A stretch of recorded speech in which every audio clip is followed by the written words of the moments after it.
I just remember this right here. She goes, Jaimie, oh my God, you're fucking gay. Just get over it and admit it. You're fucking gay. And I was like, no, I'm not. I don't think I am. You're fucking gay, Jaimie. Hello, my name's Kay Anderson, and you are listening to Lost Spaces, the podcast that mourns the death of queer nightlife. Every episode, I talk to a different person about a venue from their past, the memories that they created there, and the people that they used to know. So, you know how sometimes these conversations, these episodes, are only very, very, very tenuously linked to a queer space. And in this intro, I try and come up with some justification for why we didn't talk all that much about this space in order to prepare you for the conversation ahead. Well, this week, dear listener, I'm not even going to try and insult your intelligence by pretending that we talked about a queer space because, well, we didn't. I failed you. I failed. That's it. I'm holding my hands up. But that is not to say that it is not a great conversation, because it is. This week I was lucky enough to sit down with Jaimie Kelton, actor, voiceover artist, author, and host of the Queer Family podcast. And we started off by talking about San Francisco, which, you know, I think is the gayest city in the world, and how Jaimie grew up there surrounded by that gayness and that queerness, and still really struggled to figure out for herself her own sexuality and who she was. We also talk about giving up this idea of perfectionism and being a good girl, and I'm using inverted commas when I say that, I know you can't see me, and how that can kind of just get in your way. And we have a wonderful conversation about the stereotype of the U-Haul lesbian and why that's become such a prevalent stereotype in the lesbian community. I have thoughts. Jaimie has thoughts. Let's find out what they are. Let's go.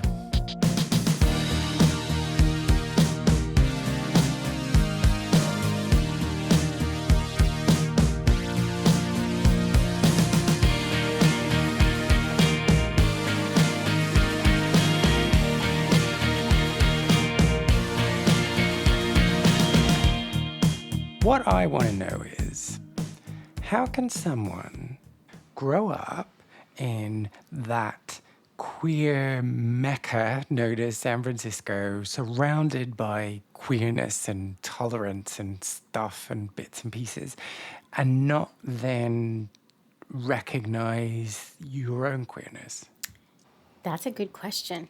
That's a great question. This is going to be a long answer. So I told you I ramble, but we're going to get there. It might be circuitous, but we're going to get there. I think that especially my experience of growing up in San Francisco in the 80s and 90s. I was born in the late 70s, and now you know what generation I am and how old I am. So grew up in the city of San Francisco in the 80s and 90s. And queer culture, of course, was very prevalent in San Francisco then. It was also the AIDS epidemic. I lived through that in San Francisco. Now, mind you, I didn't have any gay people in my family, right? So It was just the city that was very gay. Right. But the rhetoric around the LGBTQ community back then, at least where I was, in my little corner of the world and in my experience of the world, the rhetoric and the conversation was a very male-dominated gay world. So when I thought of gay, I thought of gay men. I didn't think of women often at all, and I didn't see that many examples of gay women in the world around me. I saw gay men everywhere. Gay women, not so much. As a kid, you know, I had the stereotype of what a gay woman was like, a butch dyke on a bike. That's what I thought of lesbians when I was young, right? And I didn't see other representations of gay women in my world, I guess. And, like, I grew up in the city. I went to the free park and rec classes after school at the parks departments, and I would, you know, find a class that I liked. Like, I'm a theater kid, musical theater kid. Singing, dancing was my life growing up. So even more exposure. yeah, as I get into my teenage years, that's how, right? So then I was like really surrounded by gay boys mainly. But like I bounced from park department to park department depending on what free class they offered. Like I would take myself on public transportation to the park department a lot of times in the Castro. There was a really good class in Castro. I took a dance class there. I took a theater class there.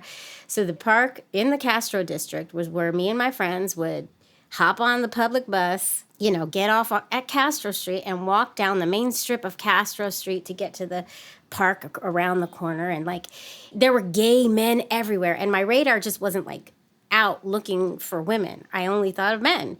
Like I remember I have this one time walking down the street in my memory. I must have been like 10. And there were these two guys in front of us. One had his hand in the other one's back pocket, and the other one had his hand in the other one's back pocket. And, me and my friends were like giggling. Oh, my God, they're gay. Yeah. It was a funny thing. And one time my friend, like, pushed me into one of the gay bars when I'm like 10.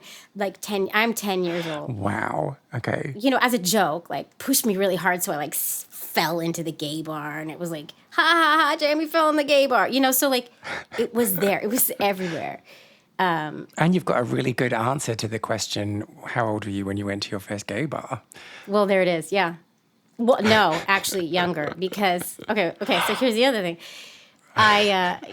We had a guy who lived downstairs from us who was a gay guy, but you ask my mom, like when I tell my mom, Richard was gay, she'd be like, no, he wasn't, but he was so gay. You know what I mean? And he was our babysitter. He babysat us. What do you mean by that? So gay?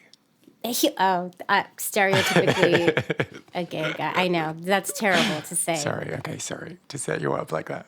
No, you're right, and you're right, but at the same time, like he was just stereotypically what you would think of as a gay guy. Wait, so I've taken you off. So Richard took you to a gay bar before you were 10? No. Was that what you were about to tell me?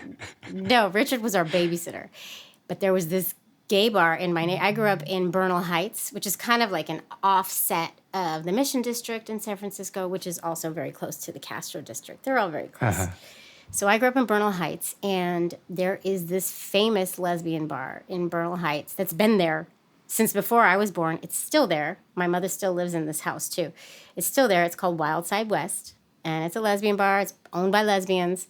I used to trick or treat at the lesbian bar. Aww. They give candy to the kids in the neighborhood. So that technically is my first gay bar, because I used to trick or treat there. What kind of candy does the lesbian bar hand out? I don't remember. I don't know. I wish I had the answer for that, and I wish I had like a quick quip, and I can't. I don't know. The answer is the best candy, right? It's the best. They put lots of thought into it. Yeah, right. So, right, okay, we've gone off. So you were. So my original question was that you were surrounded by so many examples of non-heterosexuality. Yes. But you still didn't click that might apply to you somehow. I think, as we know so well, representation really does matter. And I didn't see lesbians around me. Except for at Halloween. I saw, yes, but, and I didn't realize that was a lesbian bar when I was a kid. I didn't realize that till I was an adult and like coming back and visiting my mom in San Francisco, and I was like, oh my God, this place is a lesbian bar. But I didn't know as a kid. You know what? I just interviewed a trans woman who realized she was trans at the age of 47 and said she had no inkling up until the moment that triggered her. No inkling, no idea until that moment happened that triggered her. And then things kind of like fell into place in her mind. And she said, she gave me a statistic, and now don't quote me on this because this is from her mouth and I have not like fact checked it. But she said when it comes to the trans community, many of them know it from a very young age. But she said there's like something like 33% of trans individuals who really don't see it until they see it. And a lot of times there's like a triggering moment that does it. So the only answer I have for you is I just really didn't see it. I didn't feel attraction to anybody as a kid. There was no, and now when I look back, I'm like, oh yeah, I did have a crush on Jane in ninth grade. You know what I mean? Or Oh, Jane, yeah. looking back, I see it, but I just didn't see it. It wasn't on my radar, I guess, and I wasn't. And I'm really sorry if I'm coming across like, why didn't you know? How No, come you yeah. didn't figure it I out? wish Like I knew. everyone's journey Yeah. is their own journey. I just find it really fascinating that you were, and this is me obviously projecting and making up lots of things about the type of city that San Francisco is, but having lots of examples. And not necessarily that you were seeing gay people, but it wasn't like lots of people's childhood where it was just like, we don't talk about that, we don't talk about that, we're not even going to bring it up. And it was hush, hush, hush. Like there was some conversation, some dialogue is what I'm imagining. There was some, and also, it was the AIDS epidemic too, right? So Yeah. I'm in middle school, and that's when the epidemic went wild. And so my sexual education in middle school, because you have sex ed, was literally about AIDS and how you get AIDS. And like I thought I had AIDS in 7th grade because I had like symptoms like night sweats. And I was like, oh my God, sometimes I sweat at night. You know what I mean? Like I was convinced I had, and this is before we knew HIV was the virus that becomes AIDS. Like this was way in the beginning and people were dying and it was so scary. I was convinced I had AIDS for like a week. It was all around me. There were signs everywhere about AIDS, and it was all gay men though. Pictures of gay men. Yeah. It was targeted towards gay men. And then as I grew older, I'm a theater kid. I was in musical theater, and I was in this musical theater group where all the boys were gay except like a teeny tiny handful. And I dated the one straight guy, like that all the girls were pining for, but none of the girls were gay. Except for the stagehands, right? Yeah, right, exactly. Yeah, totally. But like it wasn't as open as it was with the boys. Yeah. The boys were just, they knew it, and they were out, and they were, we were going out, and we were going out to the Castro for Halloween and like doing the gay boy thing. But I guess there was like no space for the women to like we weren't like experimenting or opening our minds to it, or we just didn't see it. Some of us, I kissed a couple girls like for fun because we were in kind of a group where the gay boys were doing all kinds of stuff. So we're like, ooh, let's play spin the bottle, and whoever it ends on, we kiss. Doesn't matter of the gender, and we were experimental that way. But I really think it's like representation. There was one girl who was out as a lesbian in high school in my theater group. One. And I just thought I was different than her. Like I didn't identify with it at that time. It took moving across the country to find it. And so then I guess my follow-up question is, if you like hadn't thought that you were not heterosexual, did you think you were heterosexual, or did you just not think about it? I thought I was heterosexual. I think, I don't know if I thought about it. I thought I was just, Yeah. I think it's also problematic because, I was a kid who did all the right things, right? Which is problematic. I got good grades. I did what was expected of me. I took care of my appearance. Like I was the good girl, And so the idea of being anything other than what fits that mold was just not even on my radar. And when I finally started opening my mind to it was also the scariest part of it for me. Like not fitting that mold, exposing to others that I don't fit that. I'm doing quote unquote perfect mold of a good girl. It's deep. And it's not even necessarily about your sexuality or who you are. It's the thought of letting people down. Yes, 100%. My heart is fluttering just even like talking about that or thinking about that. That was the hardest part for me, just letting people down. People's expectations of me were high, and this was going to be a big like bump off that pedestal, I guess. What do so you to mean speak. they were high?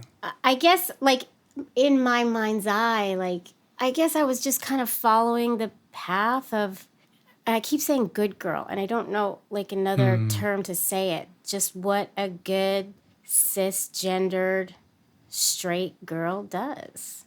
And it wasn't even necessarily like, I didn't have the narrative in my head that I'm going to, go to college, get married, have kids. That wasn't my narrative. I wasn't interested in getting married. That was not even on my radar. I was career oriented. I knew what I wanted to do. I knew what I wanted to be. And I was going to make that happen. And being gay did not fit into this equation at Factor all. into the plans. But, so back to that question about having high expectations, was it that people did have high expectations of you, or that you imagined that they had high expectations of you? I think it's a little bit of both. I think it's mostly probably me putting that on myself and thinking that the rest of the world felt the same way. I think that's probably a much bigger percent of it than the people around me actually putting those expectations on me. And also my feelings of how people would react to finding out that I am not that person. I think we're way over what they actually were. Yeah, it was me. It was me. Like having to fit this perfect ideal of who I thought I was supposed to be, I guess. We're going deep, Kay. Oh my God. My mother's going to listen to this. She's really, I didn't know you struggled. Oh, what's your mother's name? Shall I say hello? Oh, yeah, Sue. We call her Mama Sue. She's Mama the best. Sue. She's the best. So then let's talk about... Sorry, you were saying you love your mum, and I'm like, let's change the subject. No. Anyway, It's enough. It's enough for Mama Sue. Let's talk about that time that you realized then when you were like, crap, oh no, I can't put this back in the bottle. Yeah. Like, what happened? What was the thing that triggered that realization? So I think actually my senior year in high school is when little tiny thoughts started trickling into my brain. Like, oh, wait, am I attracted to girls or do I just want to be friends with them? Like teeny tiny thoughts that would go in and I'd be like, psh, no, I'm fine. I like guys too. It's fine. And then I went away to college. I went across the country. I went to Boston for school, for musical theater school. So again, surrounded by gay boys, and really open people in general, because we've all been doing theater basically our whole lives. And I had was it my freshman year or my sophomore year? I got this crush. I had this little friend group. Most of us were from California, so we kind of this little group I was in. And there was one girl who was she was 2 years older than me, but she was in the friend group because she was a best friend of one of my friends in my class anyway. And I developed the most insane crush on Brooke. She knows now. We're still friends. On Brooke. Brooke was not a lesbian. I was not a lesbian. But woo, the crush was intense. It was the most intense crush I had ever had in my life. And I couldn't shake it. And I couldn't stop thinking about her. That made me realize, okay, wait, I am attracted to women for sure, because I want to do more than just hang out with Brooke. Like, there's a lot more going on here. A lot more like what? Like, I wanted to kiss her. I wanted to lay in bed with her. I mean, I wanted to get naked next to each other. Oh, okay. I was going to say, you still sound like a bit of a good girl there, Jaimie. No, well, I'm getting just... naked, good. All right. Yeah, no. I wanted to go there. I was ready. The thoughts didn't stop. I drew, pictures of her naked in my diary. I mean, yeah, it was intense. But I never told her. I just spent every waking moment with her that I could. I never told her, though, until, recently, honestly. Never acted on it and kind of kept it in the back. And then she graduated 2 years ahead of me, right? So she was kind of away for a while. She had boyfriends throughout it that, oh my God, it drove me crazy. It was so hard to handle it when she was with her boyfriend. And I had to not show how much it bothered me, and nobody knew. I didn't tell anyone. It was my secret, which is terrible. I kept that secret for years. But also kind of delicious. Like that longing and that like walking around feeling sorry for yourself. That's kind of nice to revel in, right? Yeah, I guess. Oh, God, it was such a hard time, though. I still think of the songs we used to listen to together. Like, they'll still bring me there. Oh, my God, yeah. So was there a moment where the penny dropped, or was it just this gradual building? No, it happened later. So it happened years later. Oh, okay. So you were having these feelings and drawing naked pictures of Brooke. Yes. Sorry. But I was like, it's just Brooke. It was just Brooke. I didn't have a crush on anyone else. It was Brooke. Mm-hmm. Then Brooke leaves, is off doing Brooke's life. And then I developed a crush on another girl in my class this time. Brooke was like, at least like queer leaning. Like at least there was like some inkling of maybe Brooke would be like open to it. This girl I developed a crush on, no. Straight as the day is long. Like such a straight girl. Right? Okay, wait, so I have to unpack this. What is a very straight girl? I don't know. Like, just in my mind, I knew she would never entertain the idea of kissing a girl. Okay. Like, I knew that would never be on her radar. Does that make sense at all? Okay, but she wasn't like a member of Future Housewives of America or something like that? No. But I think, had been raised really traditional and I never even asked her. I never asked, have you ever thought of like kissing a girl? Like that's how afraid I was of all of this part of me. I never even asked. It was just, she would never. She's so fucking straight. Sorry, am I allowed to swear? Embrace the F word. And I bet you it was all me. I still don't know to this day. Like, I wonder. She's not on social media, so I can't stalk her and see how her life turned out. But she's actually on next week's episode of Lost Spaces. I don't know. I don't know what happened to her. But anyway, it was intense. It was just as intense, and I never acted on it. Look, here's what happened. I was having a phone conversation with my best friend, my college best friend, Alexis, who's still one of my best friends. She's this Puerto Rican from New Jersey, and she tells it like it is, and I'm on the phone with her, as you do when you're like 20, 21, and you're in college. It's like 2 a.m, and I'm like, Alexis, I just don't know what to do. Like, and I told her about this crush on Lauren. And I'm like, I don't know. Like, am I gay? I don't want.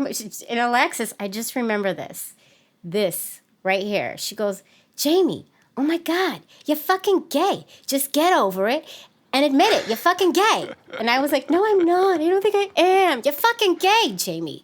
Like, it was like this conversation.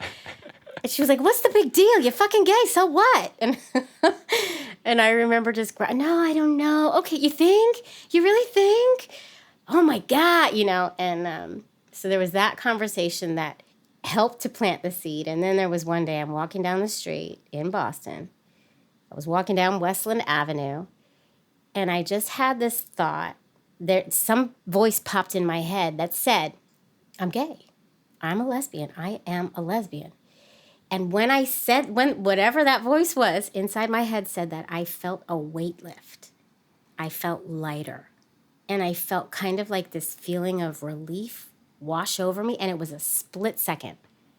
And then I went back to being my normal self. But that moment of clarity, I guess, was when I really, I think, admitted it to myself, realized it, and felt the weight lift of holding on to all of the stuff I had been holding on to. Then I went back to holding on to it again. But I felt it for the first time. And like realize, okay, I am gay, and I felt it, and I owned it, and it felt good. And then it took years more to really fully own it. Okay. Sadly. So the elastic band snapped back straight away. Yeah, and then I started playing a little bit, doing some stuff with the girls and having some experiences. Is that like going out and flirting? I wouldn't say flirting, because I'll tell you right now, I still don't know how to flirt with women. I am so afraid of women. And I'm also just a serial monogamist. I just jump from relationship to relationship. I mean, hopefully I've been married for a long time. This better be my last one. But I have always just like fallen into long relationship after long relationship. You read with whatever you want about what that says about me. But so dating, I don't know, or flirting, I don't know. But Well, so what is? Did you use the word playing? What was the but word like you used? experimenting, you know. I got together with a girl or two, tried it out to see how it felt. How do you facilitate that? Well, there was another girl in college who was also questioning, and we had a like really, heartfelt conversation one day, and we both were like, should we just try it with each other? Let's just see how it feels, because we didn't know if we liked it. And so we like mutually agreed, all right, let's do this. And then we did, and it was fun, and we did it again. Did you fancy her though? Oh, I did. I mean, yes. Okay. Sexy and pretty, and yeah, I don't think I would have entertained it if I didn't find her attractive. But I didn't have a crush, like one of those crippling crushes on her like I did with these other women. So it was more of just kind of a flirty fling. But just to try it on and see how it feels and see, do I really like sex with a woman? I don't know yet. I have to try it. Like, am I really going to enjoy that? I don't know. Turns out I did. Aww. Yeah. But was it, and not to like focus too much on the act itself, so sorry if I'm going too far with these questions, but was it really super awkward because neither of you had done it before? I think it was. I mean, I guess you knew what the parts were. We knew, we know how to deal with those kind of parts. Yeah. I think it was probably a little bit awkward, just getting the lay of the land. But once we got into it, no, it was fine. It was good. We figured out what to do. Yeah, you don't really need a manual, do you? I don't know why I'm asking these questions, sorry. I know how that particular body part works pretty well, having one myself. I liked it. I think that's the bottom line. I did like it, and I wanted to do it more with people that I found attractive. So. But interesting that you didn't catch feelings. I didn't. You know what?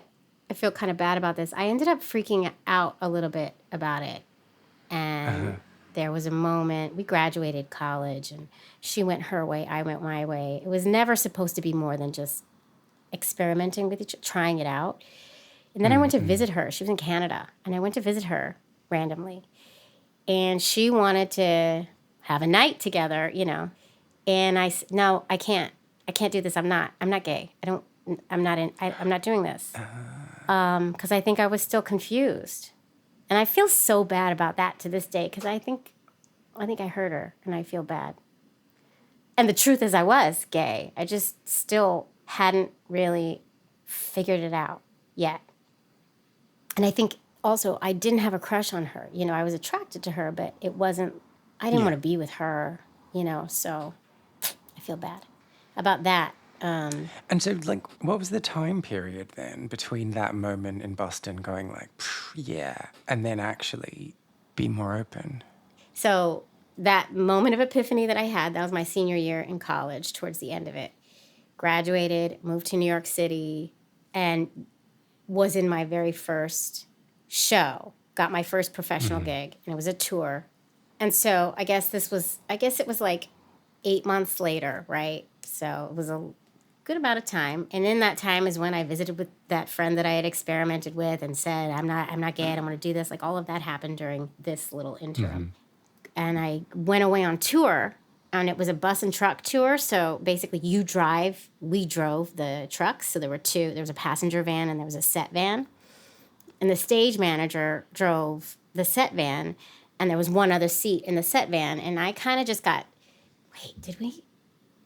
wow, we might have hooked up during rehearsal. Anyway, I ended up with a stage manager.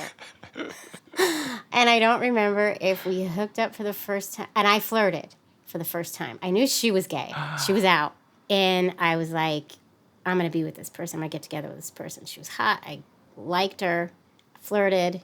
I hooked and sank her. No, I'm just kidding. I don't remember, though, if we hooked up during rehearsals or if the first time we hooked up was on tour.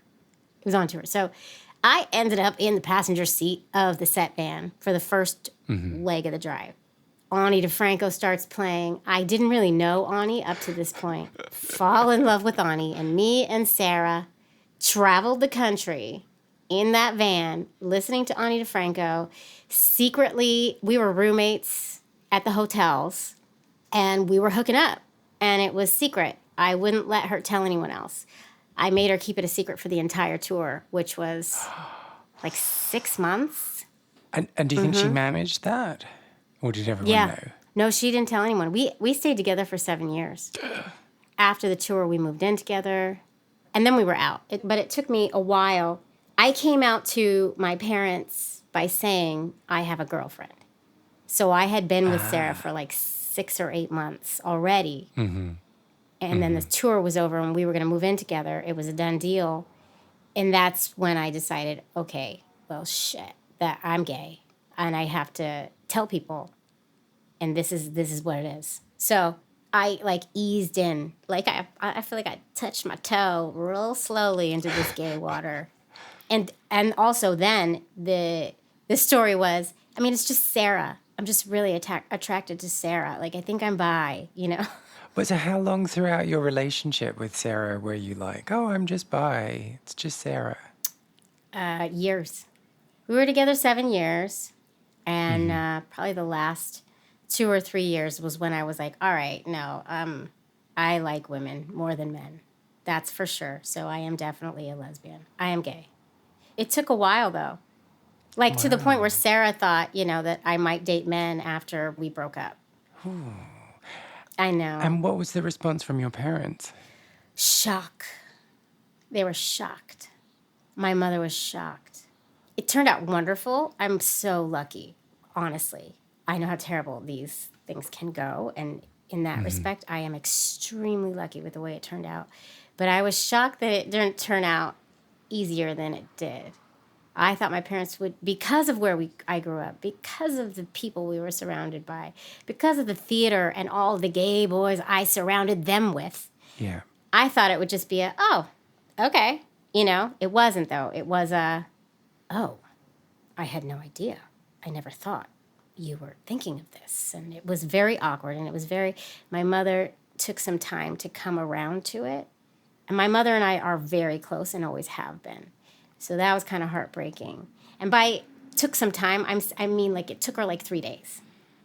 And then we had a conversation where I think I cried a little bit, and, you know, I didn't think this would be a problem for you. I didn't think this would be weird to you in any way. And we talked it out. And from that moment on, Mom has been fine with it and wonderful and just like my biggest ally, all queer people's biggest allies at this point, you know. But it was touchy for a second.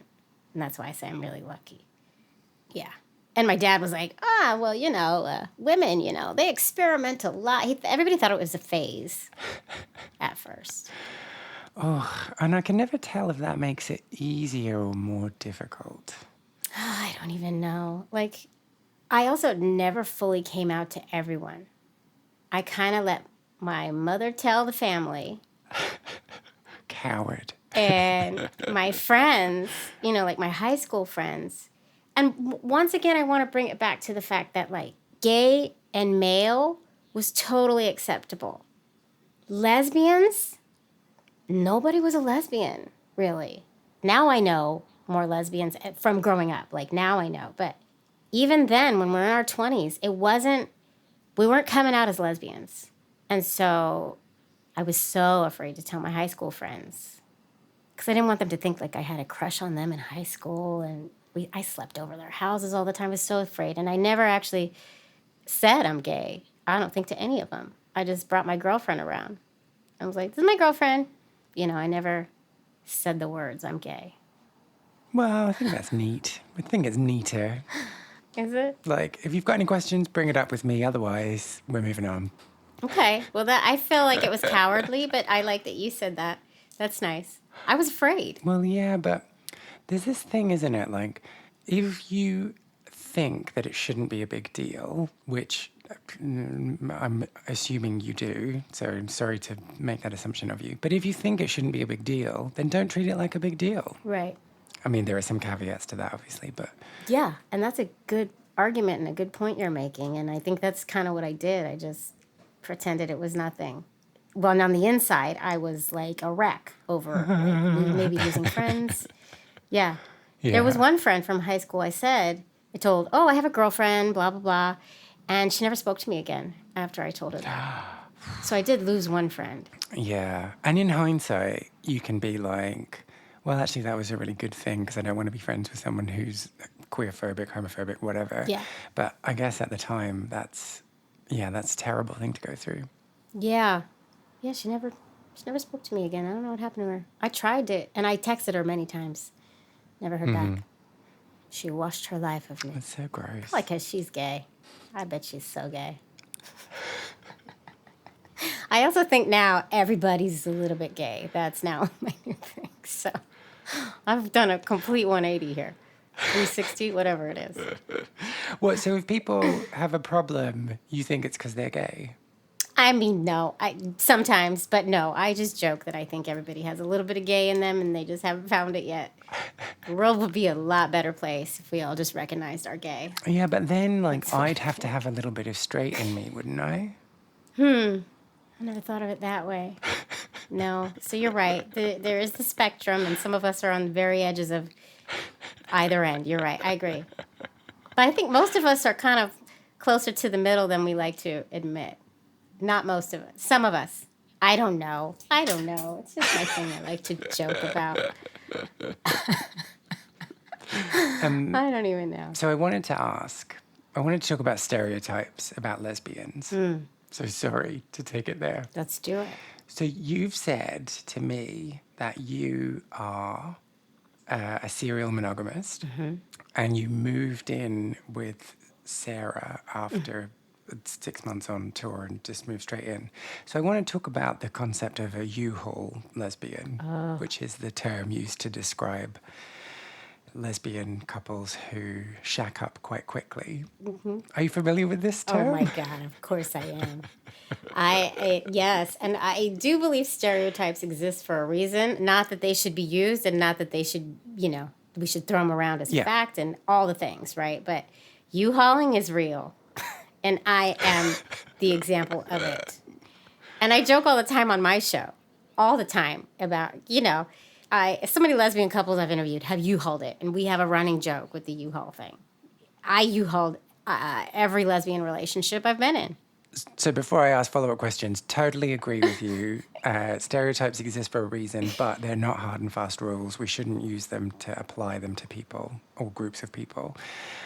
But now that we've said all of the nice things, why do you think it is?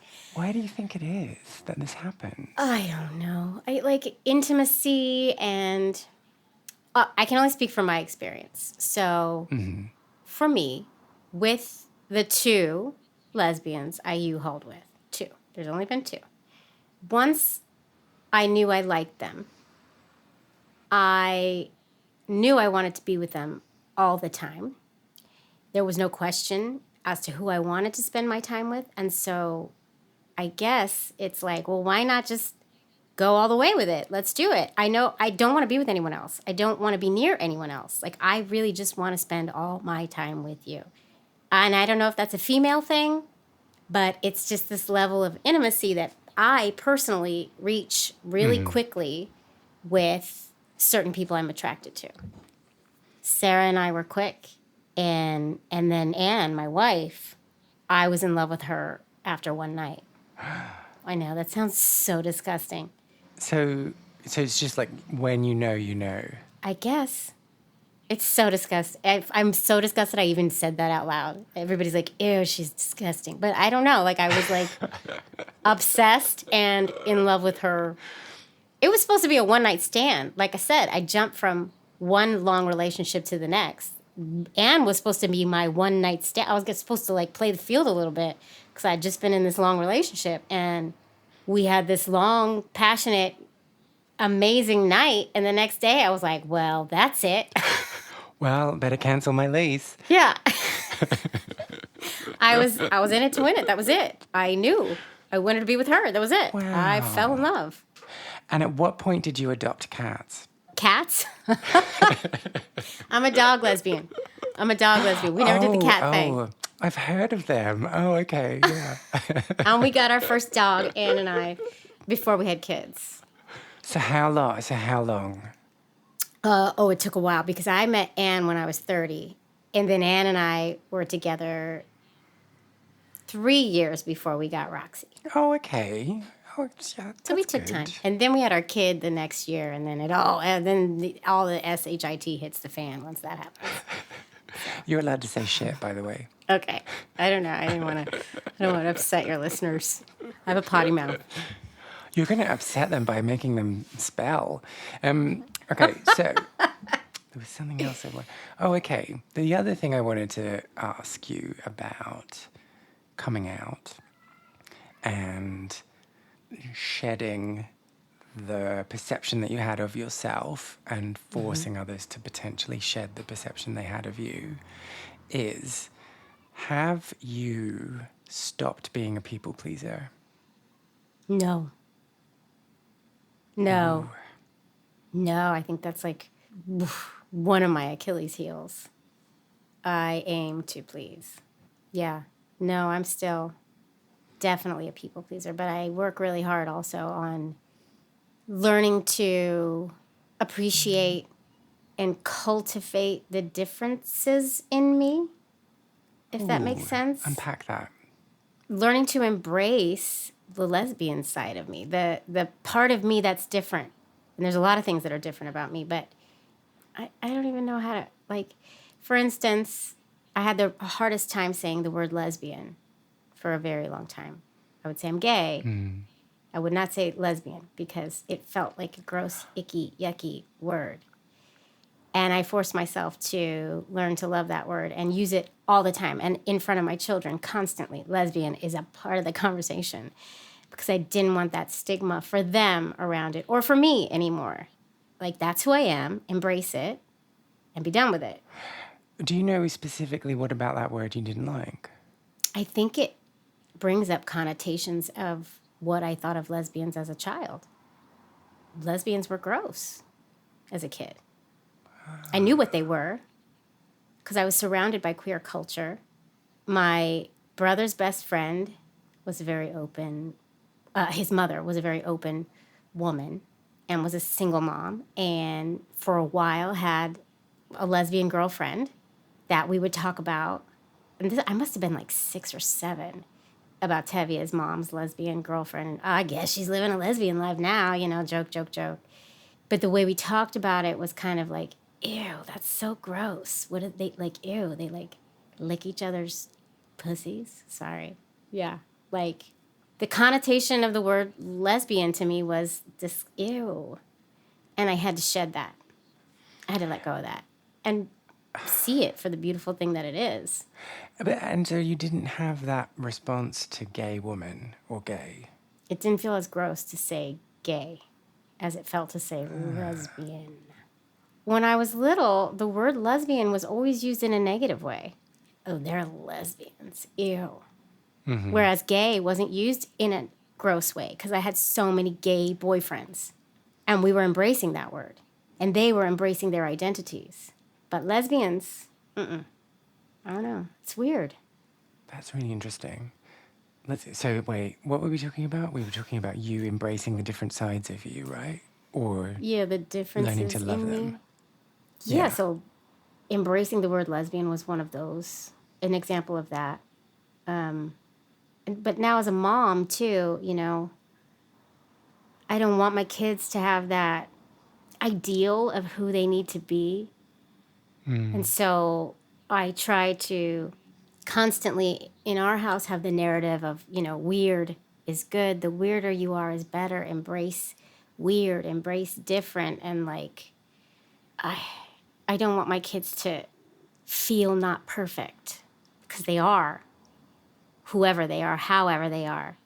But it took me so long to realize that even with my uniqueness, my differences, I'm still perfect. Still hard to believe it, And I think everybody grapples with kind of a version of that, even without the queer thing, even without the queer aspect, I think. Well, unless you're a white, cisgendered, heterosexual male. True. Good point.